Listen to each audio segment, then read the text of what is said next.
Everybody, welcome to Carbon's DIY Garage. Today's project is on my Jeep JKU. It's a 2011, it's the 3.8 liter engine. We are replacing not the fan, but the radiator. And the reason is not because of a leak, but because the radiator itself up here where the hose connects is actually broken off. The very nipple part that actually allows you to keep the hose on. And with that broken, this upper radiator hose actually will shoot off and drop all of your coolant onto the ground. I've had that happen twice. I've got this extra band clamp on here just to try to hold it onto the radiator until I could get a new radiator and replace it. So I'm gonna do that work today. It's actually the third time I've replaced the radiator on this Jeep. The first time I've had this problem. Thankfully, the radiator is under a warranty that Amazon helped service, so they sent me a replacement warranty, and I really appreciate that they helped with the warranty process. So we're gonna go ahead and put the same radiator in that's in there right now. Hopefully I'll get a few years out of it. This one has lasted just about 2.5 years. This project took me 3 hours the last time I did it, and the longest part of that is getting the air conditioning condenser back reinstalled on the front of the radiator. I also have a winch on the front of my Jeep, and that makes taking the front grille off a little bit more complex. It just takes a little bit longer. So if you don't have a winch, that'll be a little bit easier for you. But let's go ahead and get started and replace this radiator. To save some time on the duration of this video, I have already taken the fan off of the radiator, and I'm going to put a link up here to the video I've already made on how to do that. So first thing to do is take the fan off so that you have access to everything associated with the radiator. Do this before you drain the radiator. That way you don't have to lay on the ground in coolant to get the Christmas tree fasteners out of the bottom of that plastic piece down there. One note with those Christmas tree push pin fasteners, if you don't already have a stash of those that you can use, I would highly recommend you buy some, because they tend to break or get really mangled, and so may as well just have a bunch to use to replace the ones that you pull out. Next step, just to get it out of the way, I've got the coolant reservoir up here out of the way to take the fan off. Now I'm just going to pull it off the radiator. This upper hose, it just pulls off the top of the radiator. Even though I haven't drained the radiator yet, no fluid's going to come out of that hole. And so now it's completely free. I'm just going to go put it in the garage out of the way, and so it doesn't tip over and spill. The grill is going to have to come off so you can access some fasteners here in the front on the air conditioning condenser. So you may as well go ahead and take that off next so that you have plenty of access to do everything.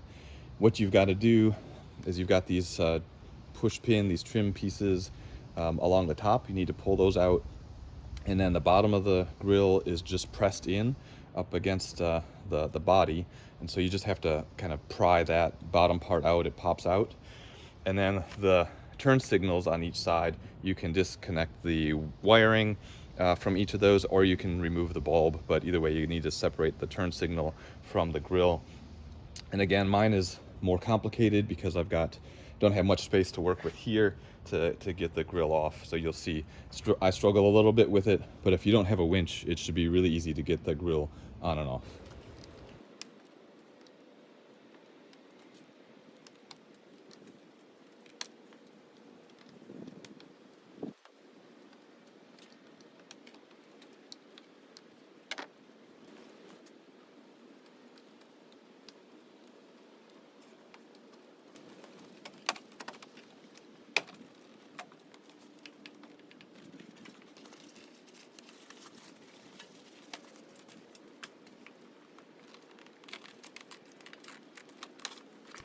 So just to point out, on the grill in the middle is a post. So you've got these metal clips, and some of mine are missing, that go into the body, but there's also this post on the grill that goes into a hole in the body. And for me, that's the hard part, to get that out or in, because the winch is in the way. So the reason that I pulled the grill off before draining the radiator is the petcock valve for the radiator is actually right down here. I'll put my fingers on it. It's right back here. It's really hard to see in the video, but it's the flat-topped gray piece amongst all the other gray pieces but that's what you have to turn 90 degrees to open the drain valve. So that right there is the bottom of the radiator underneath that petcock valve. You can see I've got a hose connected to it. I highly recommend you do that so that you can put it in a bucket like I've got here. And you'll be like, oh, Carbon, I don't have a hose that'll fit. Yes, you absolutely do. It's this, what I'm using is the hose that goes between the radiator and your coolant reservoir. Take it off that coolant reservoir, it fits snugly over top of the radiator drain, and you're good to go.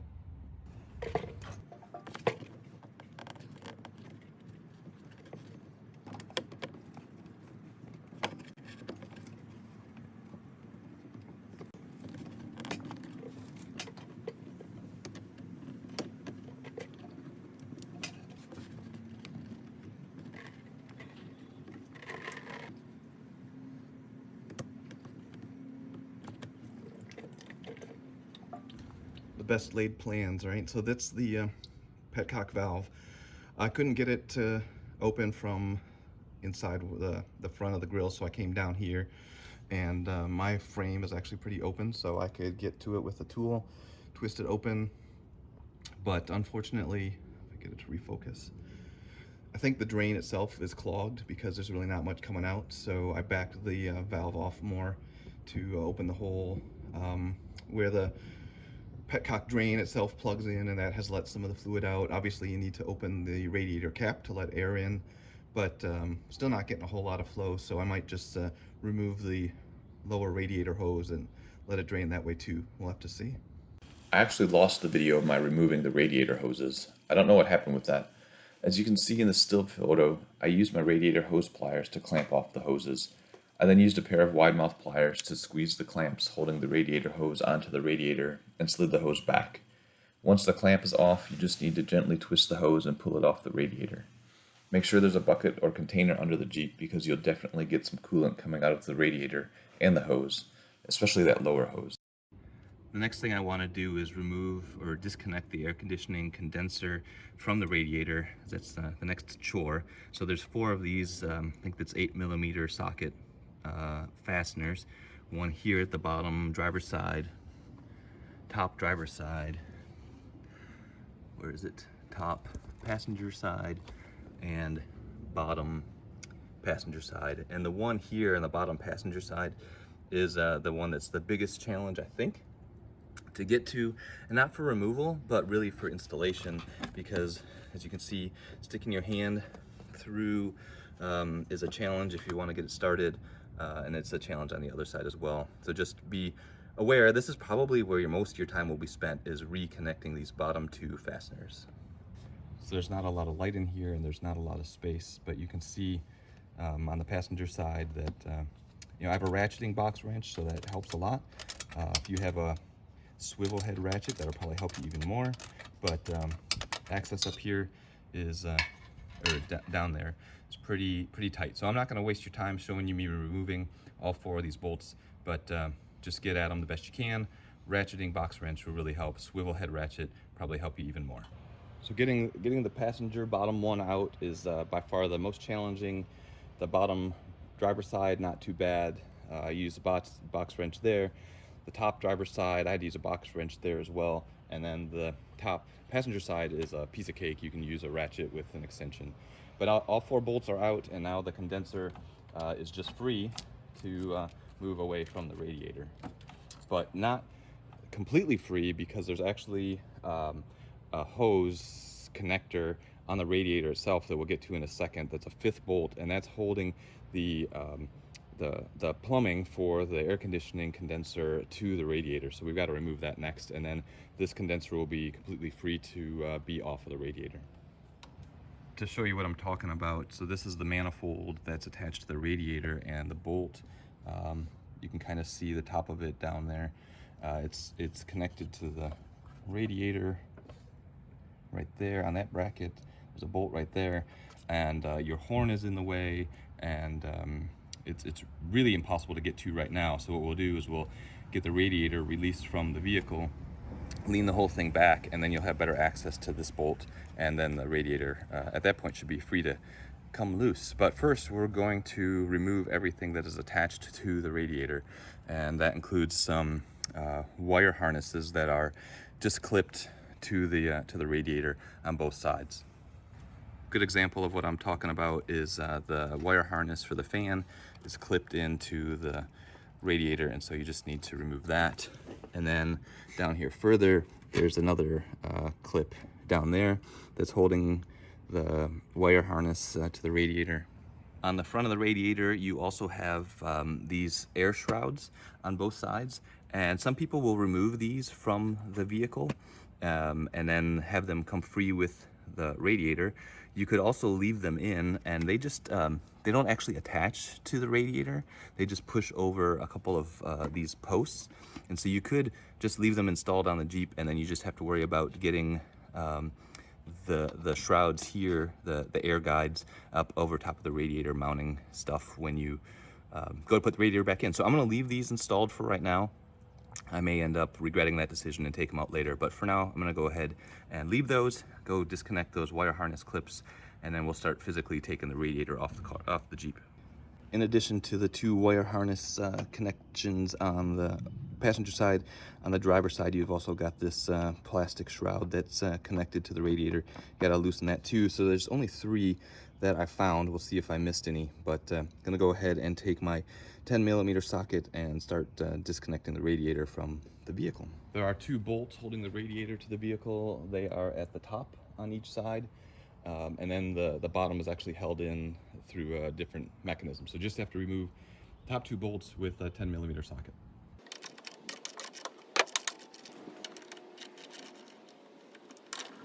So I've got the radiator released and lifted up a little bit to get it off of the lower mounts.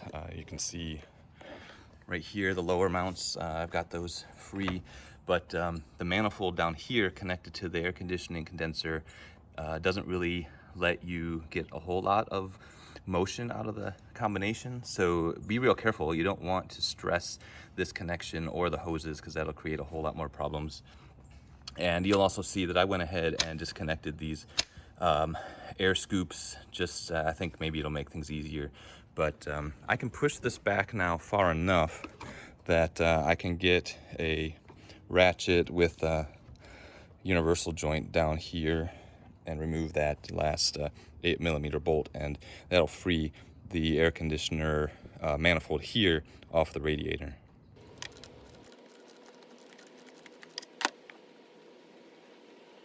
All right, with the condenser free from the radiator and a bunch of nasty bugs down here from the looks of it that I won't show you, you can actually now lift the radiator out of the vehicle, and you're still going to be it's pretty cramped in here, so you'll have to shift things around to get it to come out.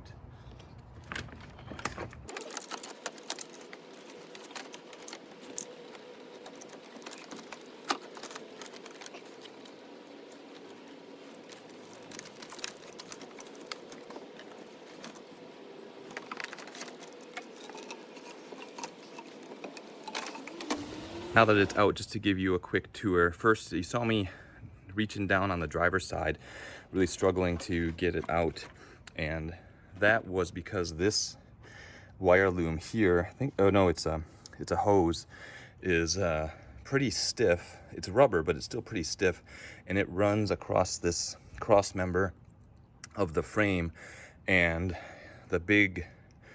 where the fan actually attaches to the radiator just kept getting hung up on this hose. You could probably open this clamp to maybe shift that hose out of the way before you try taking the radiator out. Not actually, yeah, you should be able to do that. That might help you out. Otherwise, came out pretty easily. The backside of the AC condenser really doesn't look that bad, and I don't know if you could see it on video, but don't forget to close your petcock valve before you pull the radiator out so you don't get fluid all over the place. And I took the radiator out. It's over here. Put the cap back on it and try to avoid fluid leaking out of it if I can. I want to capture, and you can see there's some leaking, so I had to go stop that.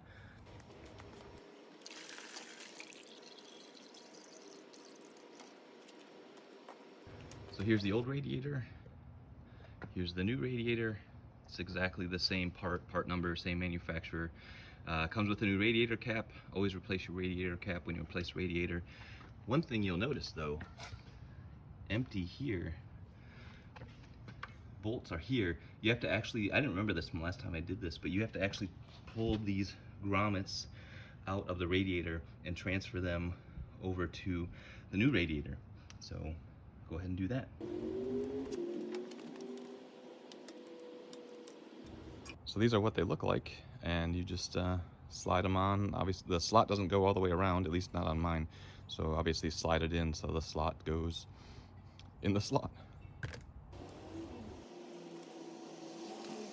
So for the would be the passenger side of the radiator on the old one, you can't actually slide this assembly into the radiator all put together. You have to get this bolt out, and they should just slide, it should slide out just like this. Mine was actually stuck, so I just had to tap the back end of the screw here with a hammer to break it free, just to get this out, and then you can slide this grommet out and then go ahead and put it on the radiator.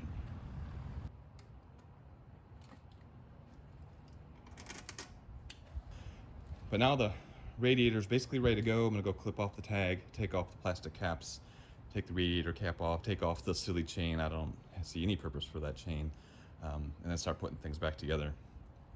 For your reference, it's been an hour and 20 minutes at this point. So before we go put the radiator in, I turned it around, so now it's facing, now you're looking at like the front of the radiator. Remember, you've got to put that air conditioning condenser back in.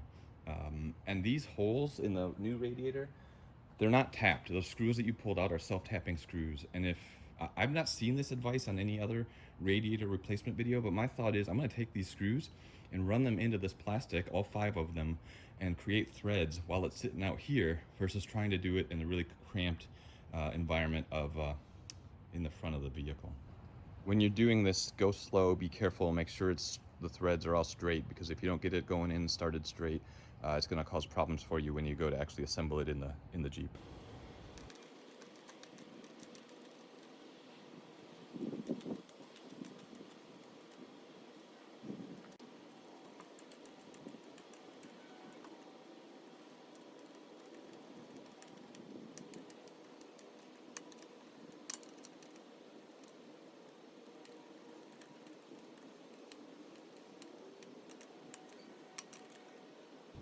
I know I've said this like 15 times now, but now I really do think it's time to go put it in the Jeep.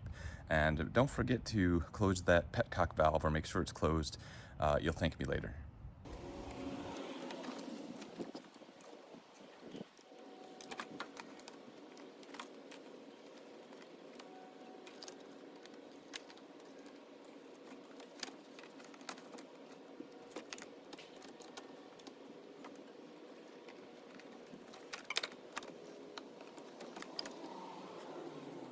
It's a top-down view. I wasn't able to do this before, but reinstalling it, I think I can hold the condenser up against the radiator and get all 4 of those screws started, all 5 of them really, get them all started, and that'll make the process a lot easier once we get to actually installing this thing.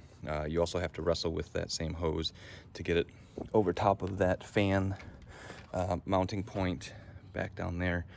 But it went in pretty smoothly. I'm gonna go ahead and get those 5 bolts started. One thing I didn't fully realize is how much of a pain in the butt these air diverter thingies really are to install, because they go in between the radiator and the air conditioning condenser. So if you do take them off, put them onto the radiator before you try to hook the condenser up to the radiator. Otherwise, you'll just be taking stuff apart.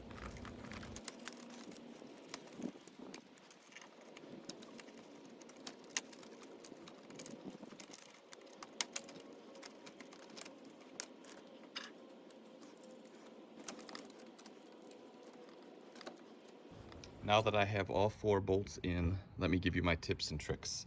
First, by far, leave the radiator out, not installed, before you install the condenser. That will help a tremendous amount. Second, this bottom driver's side bolt is the key. Start here, and the reason is that there are, if you go look at your old radiator, there are 2 plastic clips in the radiator that these air conditioning lines have to go into. And if you put the other bolts in first and get those just started, You're not going to be able to align this bolt because it's going to be really hard to move the condenser around to get the lines to go into those clips. So get the condenser lines lined up. It's impossible to show you what I'm talking about, but you'll see it when you look at it. Get the condenser lines lined up, get this bolt lined up, get this bolt started, then go do the other 4 bolts, tighten them all down. So do these front 4 bolts, and then you can get this 5th bolt on the back where this manifold connects. If you do it in that fashion, it should go together pretty easily for you. And now it's one piece, and I just need to mount the radiator. I know you're mostly looking at the driver's side. It's going to be basically the same on the passenger side, but and I have my winch cables I have to kind of hold out of the way when I do that side. But you've got those plastic air dam shroud things you have to mess with, but really you're just pulling the radiator forward so that these 2 posts on the radiator drop into the holes right here. That's really about it. This bolt over here on this side, you also need to make sure it's going into the nut that's on the body.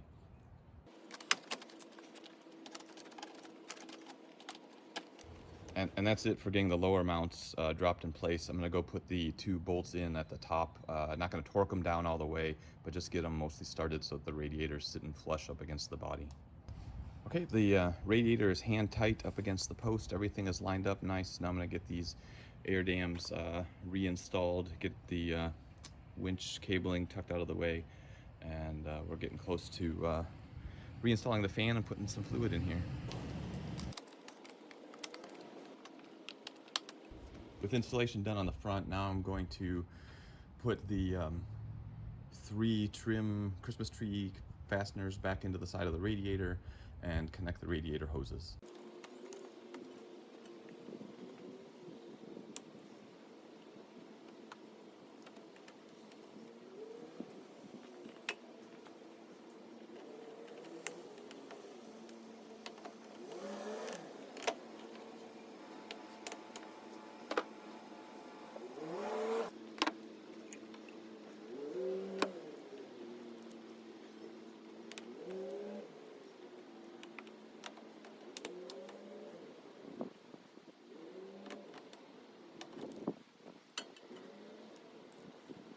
So really the only way to see if the system works is to put it basically all back together first.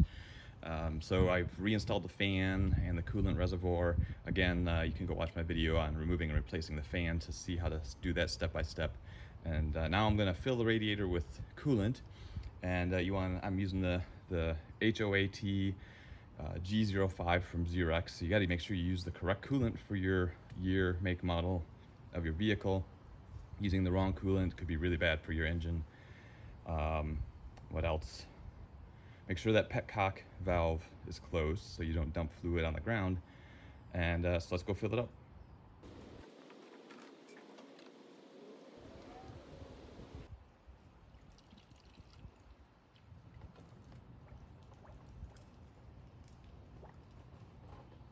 All right, the radiator is full up to the top of the cap, where the cap goes.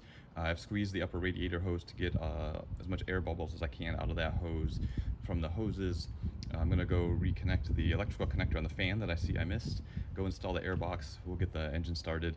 And by the way, I'm using 50/50 pre-diluted, so I don't have to worry about getting all the measurements right with distilled water. Also, since I have had the upper radiator hose pop off twice while it was broken, I've essentially already done a coolant flush now by replacing the coolant, getting the radiator hose on there. If you've never done a flush, you might consider doing that when you're doing this radiator job, and also you might consider emptying your coolant reservoir and putting fresh coolant in there as well, which I've just done in the last week or so. Let's go ahead and get this reinstalled and get the Jeep started. All right, so the engine's obviously running. I'm waiting for it to warm up so that the thermostat will open, and that'll start running the fluid through the radiator, and we'll be able to get all the rest of the air out of the system. Also, I have the internal temperature set to hot to get the fluid going through the heater core as well.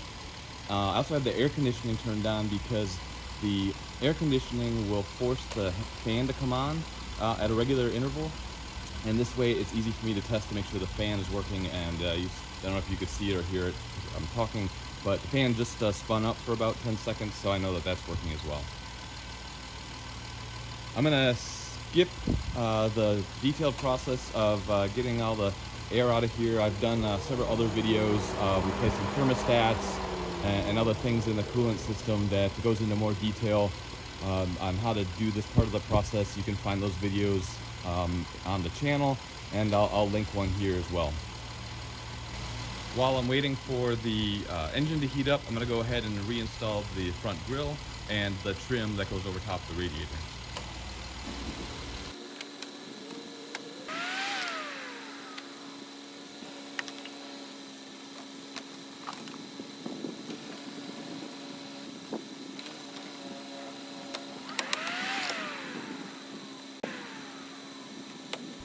Well folks, I'm happy to report everything's running well. Got the Jeep up to temperature, got it all aired out the best I can, got it full of fluid, and I think we're in good shape, no leaks. Only time will tell if this holds together longer than the previous radiator.